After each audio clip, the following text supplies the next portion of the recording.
Hello అండి అందరికీ. ఇవాళైతే నేనొక పెద్ద సాహసం చేసి మీ ముందుకు లాంగ్ బిర్యానీ అయితే తీసుకొచ్చేసానండి. అది కూడా ఒకేసారి లెగ్ పీస్ దమ్ బిర్యానీతో వచ్చాను. First time long video upload చేయడం అండి.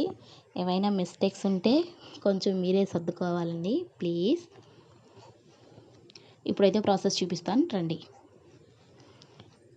శుభ్రంగా కడుక్కున్న చికెన్ లెగ్ పీసెస్ రెడీగా ఉంచుకోవాలి.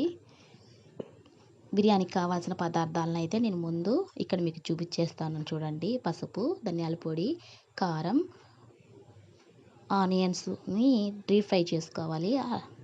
అలాగే ఉప్పు, పెరుగు, పట్టా లవంగాలు, చికెన్ మసాలా, బిర్యానీ మసాలా, అల్లం వెల్లుల్లి పేస్ట్. ఇప్పుడు ఈ లెగ్ పీస్లోకి మనము కొత్తిమీర, పుదీనా, ఉప్పు, కారం, ధనియాల పొడి, పసుపు పొడి, పట్టా లవంగాలు, మిర్చి, అలాగే ఫ్రైడ్ ఆనియన్స్, పెరుగు, చికెన్ మసాలా, బిర్యానీ మసాలా అన్నీ వేసి బాగా కలుపుకోవాలండి. మొత్తం అన్నీ కలిసేటట్లు కలుపుకోవాలి. కొంతమంది పుదీనా, కొత్తిమీరను పేస్ట్ చేస్తారు. నాకు అలా వేయడం ఇష్టం లేదు. ఇలా ఆకులుగా వేసుకోవడం ఇష్టం అండి. మీకు కావాలంటే పేస్ట్ చేసైనా వేసుకోవచ్చు. ఇక్కడ నేను ముందుగానే బాస్మతి రైస్ని నానపెట్టేస్తున్నాను. ఈ ప్రాసెస్ ఇలా ఉండగా బిర్యానీలోకి గోంగూర అయితే కావాలి కదా, దానికోసం ఇలా ప్రిపేర్ చేసేసానండి.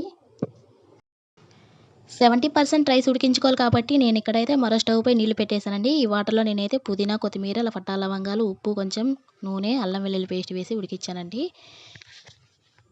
నేను ముందుగానే కలిపి పెట్టుకున్న చికెన్ని ఉడకబెట్టి ఇలాగా గ్రేవీ కొంచెం అయితే పక్కకు తీసేసాను. ఎందుకంటే నేను అన్నాన్ని లేయర్స్గా వేసేటప్పుడు ఈ గ్రేవీని మధ్యలో వేసుకుందామని ముందుగానే పక్కకు తీసేసానండి. ఇప్పుడు నేను చూపిస్తున్న ఈ విధంగా అయితే మొత్తం 3 లేయర్స్ అయితే వేస్తున్నాను.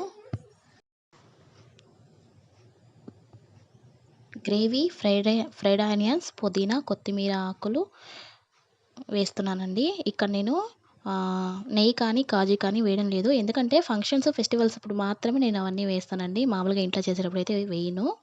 ఇంకొక విషయం ఏంటంటే ఫుడ్ కలరు, మీకు ఇష్టమైన కలర్స్. నేను ఇక్కడ లెమన్ ఎల్లో, ఆరెంజ్ కలర్ వేస్తున్నాను. 15 నిమిషాల పాటు హై ఫ్లేమ్లో పెట్టి 15 నిమిషాల పాటు లో ఫ్లేమ్లో పెడితే బిర్యానీ రెడీ అండి. అంతే. మీకు నిజంగా బిర్యానీ అంటే ఇష్టం ఉంటే ఒక లైక్ ఇవ్వండి.